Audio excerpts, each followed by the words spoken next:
দুই বোনের জাদুর সোনা ও রূপা লেহেঙ্গা। রংপুরা নামক এক গ্রামে রমেশ তার দুই মেয়েকে নিয়ে বসবাস করত। রমেশের বড় মেয়ের নাম ছিল লিলিমা আর ছোট মেয়ে লিমা।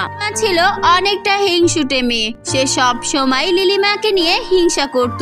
এমনই একদিন লিমা তার বাবার কাছে যায় আর বলে, বাবা, তুমি সেই কখন এসেছো? আচ্ছা, অফিস থেকে ফিরে তুমি কি তোমার বড় মেয়ের সাথে সময় কাটানো ছাড়া ছোট মেয়ের খোঁজ নিতে পারো না নাকি? আমি দেখেছি তুমি সব সময় বড় আপুকে বেশি যত্ন করো আর ওর খেয়াল রাখো। কই আমার তো কোনো খেয়াল রাখো না। এখনো তুই একই রকম রয়ে গেছিস। তুই সব সময় শুধু তোর বোনকে নিয়ে হিংসা করিস। কেন এমন করিস তুই জানিস না তোর মায়ের মৃত্যুর পর এবারে সব কাজ তোর বড় বোন একা হাতে সামলায়। পড়াশোনার পাশাপাশি ওকে রান্না বান্না আর তোর দেখাশোনা দুটোই করতে হয়। আর কখনোই তুই এমন কথা বলবি না। আমি তো অফিস থেকে এসে ওর সাথে এইসব বিষয়ে কথা বলছিলাম। যদি তুই আর কখনো এমন কথা বলিস তো আমি তোকে। কি করবে তুমি? আমায় নিশ্চয় মারবে, তাই না? তুমি তো এমনই। তুমি একটুও ভালো না, তোমার মেয়েও ভালো না। লিমার কথা শুনে তার বাবা অনেক রেগে যায়। সে রেগে গিয়ে লিমাকে একটা থাপ্পড় দিয়ে দেয়। তখন লিমা দাঁড়িয়ে দাঁড়িয়ে কাঁদতে থাকে। ঠিক ওই সময় লিলিমা ঘরে প্রবেশ করে আর এই সব দেখে তার বাবাকে বলে, বাবা, তুমি এটা কি করলে? তুমি বোনের গালে এত জোরে থাপ্পড় দিলে। ও কতটা কষ্ট পেয়েছে। বোন আমার কাছে আয়। বাবা অনেক রেগে আছে। তুই কেন বাবাকে এই সময় এই কথা বলতে গেলি? বাবা রাগের মাথায় তো কে মেরেছে। তুই আমার কাছে আয় বোন। না না, কিছুতেই না। তোমার জন্যই তো আমি মার খেলাম। সব সময় তুমি এমন করো আর বাবাও আমার সাথে এমন করে। আজকে আমার মা বেঁচে থাকলে কখনোই এমনটা করতে না তোমরা আমার সাথে। আজকে তো আমি এই বাড়ি থেকে চলে যাব। তোমাদের কারোর সাথে আমি থাকবো না। আমার যেদিকে দুচোখ যায় আমি সেদিকে চলে যাব। এরপর লিমা কাঁদতে কাঁদতে ঘর থেকে বেরিয়ে যায়। তখন তার বোন পেছন থেকে অনেক ডাকে, কিন্তু লিমা কোনো কথাই শোনে না। এইভাবে কাঁদতে কাঁদতে লিমা তাদের বাড়ির পেছনের এক জঙ্গলে গিয়ে চুপচাপ একটি গাছের নিচে বসে বসে কাঁদতে থাকে। ঠিক ওই সময় তার কাছে একটা বাচ্চা মেয়ে আসে আর তাকে বলে, বন্ধুরা, আমাদের আজকের এই গল্পটি তোমাদের কাছে কেমন লাগছে? যদি ভালো লেগে থাকে তাহলে এখনই কমেন্ট বক্সে তোমাদের নাম বলে যাও। পরবর্তী গল্পে তোমাদের নাম ব্যবহার করা হবে। আরে তুমি এইখানে? আমি তোমার কথা অনেক শুনেছি। তুমি নাকি খুব হিংসুটে আর জেদি একটা মেয়ে। এই মেয়ে, কে তুমি? তোমায় কে বলেছে যে আমি হিংসুটে আর রাগী? তার নামটা একবার বলো, তারপর তাকে দেখাচ্ছি মজা। আমার নামে তোমার কাছে এইসব কথা কে বলেছে? বলো আমায়। আমি সব জানি, আর তোমার রাগের কথা কে বা না জানে বলো? তুমি তো সবার সাথে কারণে রাগ করো। আমার বড় বোন বলেছি যে কিনা তোমার সাথে পড়ে। তুমি সত্যি অনেক বোকা। ছোট্ট মেয়েটির কথা শুনে লিমা আরো রেগে যায়। সে রেগে গিয়ে সেই বাচ্চা মেয়েটিকে জোরে ধাক্কা দিয়ে দেয়। মেয়েটি সেইখানে পড়ে অনেক ব্যথা পায়। তার মাথা ফেটে রক্ত বের হতে থাকে। এটা দেখে সে অনেক ভয় পেয়ে যায়। তাই তো সে সেই মেয়েটিকে সেইখানেই রেখে ছুটে তার বাড়িতে আসে আর হাঁপাতে থাকে। এটা দেখে তার বড় বোন তাকে বলে, লিমা, তোর কি হয়েছে? এইভাবে হাঁপাচ্ছিস কেন? কি করে এসেছিস আমায় বল। না আপু, তেমন কিছুই নয়। আসলে আমি একটু দৌড়ে বাড়িতে এসেছি তো, তাই হাঁপিয়ে গিয়েছি। তুমি আমায় খাবার দাও, আমার খুব খিদে পেয়েছে। আচ্ছা তাই বল। আমি ভাবলাম তুই আবার না কখন মাথা গরম করে কিছু একটা করে এসেছিস। আমি তোকে অনেক বোঝাই বোন আমার, এইভাবে কখনোই মাথা গরম করতে নেই আর জেদও করতে নেই। আমি তোকে নিয়ে অনেক চিন্তিত ছিলাম। এখন চল, সেই কখন থেকে আমি আর বাবা তোর জন্য অপেক্ষা করছি। একসাথে খাবার খাবো, তাই আমার ওপর রাগ করিস না বোন। এরপর লিমাকে নিয়ে ঘরে চলে যায়। তারপর তারা সবাই একসাথে মিলে খাবার খায়। লিমা অনেক ভয় পেয়েছিল, তাই তো সে কারোর সাথে কোনো কথা বলছিল না। কিন্তু কিছুক্ষণ পরই ওই বাচ্চা মেয়েটি মাথায় ব্যান্ডেজ করে তার মাকে নিয়ে এসে হাজির হয়। বাচ্চা মেয়েটির মা অনেক রেগেছিল। সে রেগে গিয়ে বাইরে থেকে ডাকতে থাকে, এই মেয়ে, কোথায় তুই? কেন আমার মেয়ের এত বড় ক্ষতি করেছিস? আমার মেয়ের মাথাটা ফাটিয়ে কোথায় লুকিয়ে আছিস? ডাক তোর মা বাবাকে। কোথায় তারা? তখনই লিমা ও লিলিমা বাইরে বেরিয়ে আসে। লিমা তো অনেক ভয় পেয়েছিল। তখন লিলিমা তাদেরকে বলে, কি হয়েছে আন্টি, আপনি কাকে খুঁজছেন? আমার মা তো অনেক বছর আগেই মারা গেছেন আর বাবা একটু কাজে বাইরে গেছেন। আপনি বলুন কি হয়েছে। এরপর মহিলাটি সব ঘটনা খুলে বলে আর অনেক বকাবকি করে সেইখান থেকে চলে যায়। লিলিমা সেই মহিলাটির সব কথা শুনে অবাক হয়ে যায়। সে লিমাকে কিছুই বলতে পারে না, কারণ লিমা অনেক রাগী ছিল।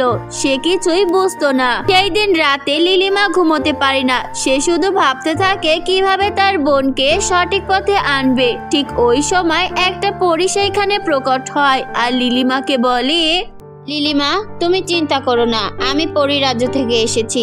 আমি তোমাদের সকল চিন্তা ভাবনার অবসান ঘটাতে এসেছি। এমন এক জিনিস দেব আমি তোমাদেরকে, যা দ্বারা তোমাদের চিন্তা ভাবনা সবকিছুই পাল্টে যাবে। তোমাদের সকল সমস্যার অবসান ঘটবে। লিলিমা সেই পরীকে দেখে অবাক হয়ে যায়। তখন পরী জাদু করে সেইখানে সোনা ও রূপার দুটো লেহেঙ্গা প্রকট করে আর বলে, লেহেঙ্গা দুটো আমি তোমাদেরকে দিলাম। এই লেহেঙ্গা দুটো সবসময় তোমরা দুই বোন পরে থাকবে। সব বিপদ আপদ থেকে এই লেহেঙ্গা দুটো তোমাদেরকে রক্ষা কবচ হিসেবে রক্ষা করবে। এরপর পরীটি সেইখান থেকে অদৃশ্য হয়ে যায়। কিছুক্ষণ পরই সকাল হয়ে যায়। সকাল হতেই লিলিমা তার বোনকে ডাকে আর সেই লেহেঙ্গা দুটো দেখিয়ে বলে, বোন আমার, এই লেহেঙ্গা দুটো আমি এনেছি। এইখান থেকে সোনালী লেহেঙ্গাটা তুই পরবি আর রূপালী লেহেঙ্গাটি আমি পরবো। কি বলছো তুমি? আমি এই সোনালী কালারের লেহেঙ্গাটি পরবো? এটা কিসের লেহেঙ্গা আপু? এটা হলো সোনার লেহেঙ্গা আর রূপালীটা রূপোর লেহেঙ্গা। সত্যি বলছো আপু? সোনার লেহেঙ্গা তুমি আমায় দেবে আর আমি কিনা তোমাকে কতই ভুল বুঝেছি। তুমি সত্যি অনেক ভালো আপু। লিমার কথা শুনে তার বাবা ও বোন হাসতে থাকে। এরপর তারা দুই বোন সেই লেহেঙ্গা দুটো পরে নেয়। লেহেঙ্গা দুটি পরার সাথে সাথে লিমার অনেক পরিবর্তন হয়ে যায়। সে আর আগের মতো করে না। সে স্বাভাবিকভাবে সবার সাথে আচরণ করে। এই ঘটনার পর থেকে লিমা ও লিলিমা হাসি আনন্দে সুখে স্বাচ্ছন্দ্যে তাদের বাবার সাথে তাদের দিন কাটাতে থাকে। ছোট্ট বন্ধুরা, আমাদের আজকের এই গল্পটি তোমাদের কাছে কেমন লেগেছে? যদি ভালো লেগে থাকে তাহলে লাইক, কমেন্ট, শেয়ার করতে ভুলো না কিন্তু। এমন মজার মজার নতুন নতুন গল্পগুলো পেতে হলে এখনই একটা লাইক দিয়ে আমাদের চ্যানেলটিকে সাবস্ক্রাইব করে দাও। দেখা হচ্ছে পরের কোনো নতুন ভিডিও নিয়ে। ততক্ষণ ভালো থেকো বন্ধুরা। ধন্যবাদ। উফ, সেই কখন থেকে হেঁটেই চলেছি। হাঁটতে হাঁটতে তো পাটা ব্যথা হয়ে গেল। তার উপর আজকে গরমটা দেখেছিস, কত গরম লাগছে। হ্যাঁ, তুই ঠিকই বলেছিস, আজকে অনেক গরম পড়েছে। এই তো আমরা তো এসেই পড়েছি। এখন আরেকটু হাঁটলেই বাড়িতে চলে যেতে পারবো। তিন বোন কলেজ থেকে বাড়ি ফিরছিল। গরমের কারণে তাদের অবস্থা নাজেহাল হয়ে যাচ্ছিল। উফ, অবশেষে তাহলে বাড়ি ফিরতে পারলাম। তারা তিন বোন যখনই বাড়ির ভেতরে ঢোকে তখনই সেখানে তাদের ভাবি চলে আসে। আরে আরে, তোমাদের কি হয়েছে? এত জোরে জোরে শ্বাস নিচ্ছ কেন? ভাবি, আজকের গরমটা দেখেছো? কত গরমের মধ্যে আমরা কতখানি রাস্তা হেঁটে আসলাম। প্রাণ ভরে তো শ্বাস নিতেই হবে, তা না হলে তো মরেই যাব। কি বলছো? তোমরা হেঁটে এসেছো কেন? বাসে করে আসতে। আমরা যেই কলেজ বাসে আসতাম সেটা আমরা বের হওয়ার আগেই ছেড়ে দিয়েছে। আর আমাদের কাছে এত টাকাও ছিল না যে সিএনজি দিয়ে আসবো, তাই তো হেঁটে হেঁটেই চলে আসলাম। ও আচ্ছা, তাহলে এই কথা। বুঝতে পেরেছি, তোমরা অনেক ক্লান্ত। তোমরা বসো, আমি এক্ষুনি তোমাদের জন্য শরবত বানিয়ে আনছি। সুবর্ণা তার তিন ননদের জন্য শরবত বানায় আর সেগুলো তার ননদদের খেতে দেয়। নাও, এই শরবতটা খেয়ে নাও, তোমাদের ভালো লাগবে। সেই শরবত খাওয়ার সাথে সাথে তার তিন ননদ বমি করে ফেলে আর বলে, ভাবি, এটা তুমি কি বানিয়ে দিয়েছো? এই পানিটা এত গরম, মনে হচ্ছিল আমাদের সব পুড়ে যাচ্ছে। ভাবি, আপনি মাটির কলসে পানি রাখেননি? রেখেছিলাম বোন, কিন্তু আমি যখন নদী থেকে পানি নিয়ে আসছিলাম তখন আমার পা পিছলে গিয়েছিল আর আমি ওখানে পড়ে গিয়েছিলাম, যার কারণে মাটির কলসটা ভেঙে গিয়েছে। হায় কপাল, আমাদের ঘরে তো একটাই মাটির কলস ছিল, সেটাও আপনি ভেঙে ফেলেছেন। আরে সুস্মিতা, তুই এসব কি বলছিস? ভাবি পড়ে গিয়েছিল, শুনিসনি? ভাবি, আপনি ঠিক আছেন তো? আপনার কোথাও লাগেনি তো? না, আমি অত ব্যথা পাইনি, আমি একদম ঠিক আছি। তখনই তাদের বাড়িতে এক বৃদ্ধ মহিলা আসে। বউ, ও বউ, কোথায় তুমি? জলদি বেরিয়ে আসো। হ্যাঁ আন্টি, বলুন। তুমি আমার স্যুটটা সেলাই করে দিয়েছো মা? হ্যাঁ হ্যাঁ, আমি তো ওটা সকালেই সেলাই করে রেখেছি। তো এই নাও টাকা, আমাকে আমার স্যুটটা দিয়ে দাও, আমার ছেলে আবার কাল থেকে অফিস যাবে। বিমলা টাকা দিয়ে সেখান থেকে চলে যায়। ভাবি, আজকে তো আপনি অনেক টাকা পেয়েছেন। আজকে আমাদের বাসায় গরুর গোশত রান্না করুন। না বোন, আজকে এসব রান্না করতে পারবো না, আজকে একটু কষ্ট করে ডাল ভাতই খেয়ে নাও। কেন ভাবি, আপনার কাছে তো এখন টাকা আছে, তবুও এমন কিপটামি করছেন কেন? তোমরা আমার উপর রাগ করো না। তোমাদের ভাই তোমাদের বিয়ের জন্য পাত্র খুঁজছে, পাত্র পেয়ে গেলেই তোমাদের বিয়ে দিয়ে দেবে, তাই তখন অনেক টাকার প্রয়োজন হবে, এই জন্যই তো আমি টাকা জমা করছি। এই কথা শুনে তার 3 ননদ প্রচুর শরম পায় আর দৌড়ে ঘরের ভেতরে চলে যায়। এরপর কেটে যায় বেশ কিছুদিন। একদিন সকালে একটা বড় ঘর থেকে প্রস্তাব এসেছে। এক পরিবারে 3 ভাই আছে, 3 ভাই প্রচুর পরিশ্রমী আর তাদের জায়গা সম্পত্তিও আছে, সুতরাং আমার বোনেরা সেখানে সুখেই থাকবে। কালকে বরং তাদের ডেকে নেই, তারা এসে আমার 3 বোনকে দেখে যাক। হ্যাঁ হ্যাঁ, একদম ঠিক আছে, আপনি ডেকে নিন। সুবর্ণা দিনের বেশিরভাগ সময় সেলাই কাজ করে। সেলাই কাজ শেষ করে সে তার সংসারের কাজ করে, সেই সাথে সেই গ্রামের গ্রাম প্রধানের বাড়িতেও কিছু কাজ করে দিয়ে আসে, এতে করে সে একটু বাড়তি টাকা পায়। পরের দিন সকালে লাজবন্তী তার 3 ছেলেকে নিয়ে সুবর্ণার বাড়িতে আসে। এই হচ্ছে আমার 3 ছেলে, ওরা 3 জনই ইঞ্জিনিয়ার, অনেক টাকা রোজগার করে। আমি তো ভাই সিম্পল, সুন্দর আর ভদ্র 3টি বউ চাই। আপনারা শুধু আমাদের বাড়ি থেকে আসা লোকদের আদর আপ্যায়ন করে দিয়েন আর আপনার 3 বোনকে সুন্দর করে সাজিয়ে দিয়েন, তাহলেই হবে। এই কথা শুনে সুবর্ণা আর তার স্বামী অনেক খুশি হয়। এই নিন, আপনারা মিষ্টি মুখ করুন। আমি তো আমার ননদদের জন্য এমন একটা পরিবারই চেয়েছিলাম। আমি নিশ্চিত আপনাদের পরিবারে গেলে আমার ননদরা অনেক সুখে থাকবে। সবাই মিষ্টি মুখ করে সেখান থেকে চলে যায়। তারা চলে যাওয়ার পর আকাশ সুবর্ণাকে বলে, ব্যাংকে আমার জমা করা যত টাকা পয়সা আছে কালকের মধ্যেই আমি সব টাকা পয়সা তুলে ফেলবো আর খুব জোরে সোরে বিয়ের শপিং করা শুরু করব। ভাইয়া, এই বিয়েটা এখন না করে শীতকালে করলে কি খুব খারাপ হবে? কারণ এখন তো অনেক গরম পড়েছে। হ্যাঁ ভাইয়া, আমাদের অনেক গরম লাগবে। আরে আরে, এত গরমও পড়বে না, একটুখানি ঘাম হবে, এর জন্য না হয় আমি পাখা চালিয়ে দেব। হ্যাঁ, উনি একদম ঠিক বলেছে, তোমরা চিন্তা করো না, আমরা সবকিছু দেখে নেব। 2 দিন পর আকাশ ব্যাংক থেকে টাকা উঠিয়ে নেয়। এরপর সে যখন রাস্তা দিয়ে বাড়ি ফিরছিল তখনই কিছু ছিনতাইকারী তার হাত থেকে ব্যাগ ছিনতাই করে পালিয়ে যায়। আরে আরে, কে কোথায় আছো? আমাকে কেউ সাহায্য করো, এই চোরগুলো তো আমার সব টাকা নিয়ে পালিয়ে গেল। কেউ কি আছো? কেউ কি শুনতে পাচ্ছ? আমার সাহায্য করো, হায় আমি লুট হয়ে গেলাম। আকাশ চিৎকার করতে থাকে, কিন্তু কেউই তাকে সাহায্যের জন্য এগিয়ে আসে না। আকাশ মন খারাপ করে বাড়ি ফিরে যায়। কি হয়েছে? আপনাকে এত চিন্তিত দেখাচ্ছে কেন? আর টাকার ব্যাগটা কোথায়?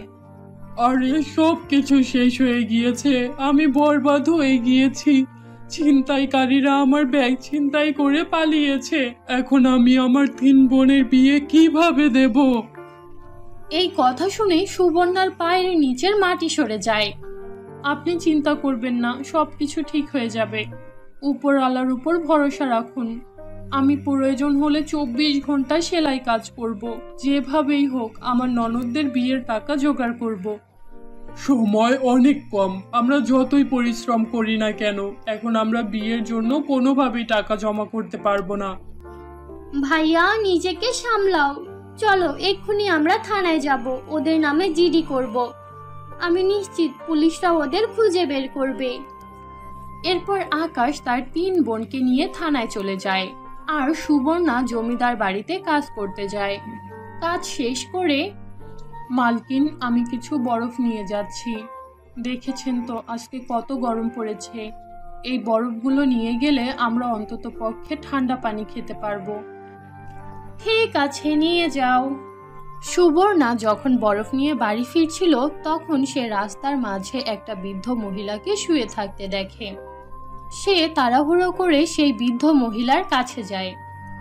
বুড়িমা, বুড়িমা, আপনি ঠিক আছেন? কি হয়েছে আপনার? মা গো, আমি অনেক পিপাসার্ত, তুমি আমাকে একটু পানি খাওয়াও। আমাকে একটু পানি দাও। সুবর্ণা যেই থলিতে বরফ নিয়ে এসেছিল সেই থলিতে কিছুটা পানি জমা হয়, আর সে ওই পানিটা বৃদ্ধ মহিলাকে খাইয়ে দেয়। তোমাকে অনেক অনেক ধন্যবাদ মা, তুমি আজকে না থাকলে আমি পিপাসায় মরেই যেতাম। কোনো ব্যাপার না বুড়িমা, আপনি আমার সাথে আসুন। বলুন আপনার বাড়িটা কোন দিকে, আমি আপনাকে দিয়ে আসব। সুবর্ণা সেই বৃদ্ধ মহিলাকে তার কুঁড়ে ঘরে নিয়ে যায়। নিন, এখন আমরা আপনার বাড়িতে চলে এসেছি। আপনার কি আর কোনো সাহায্য লাগবে? লাগলে আমাকে বলতে পারেন। সেই বৃদ্ধ মহিলা সুবর্ণার দিকে তাকিয়ে মুচকি হাসে, আর পরক্ষণেই একটি দেবীর রূপ ধারণ করে। এই গরমে আমি পিপাসার্ত হয়ে পড়েছিলাম, কেউ আমার দিকে তাকায়ওনি। তুমি আমাকে সাহায্য করেছো, আমি তোমার সরলতা দেখে খুশি হয়েছি। তোমার কি চাই আমাকে বলো, আমি তোমাকে সব দেব। দেবী মা, আমি আপনাকে স্বচক্ষে দেখতে পেরেছি, এর যে বড় বরদান আর কি লাগে জীবনে। কিন্তু তবুও এখন আমি অনেক চিন্তিত। সামনে আমার 3 ননদের বিয়ে, কিন্তু আমাদের কাছে একটি টাকাও নেই।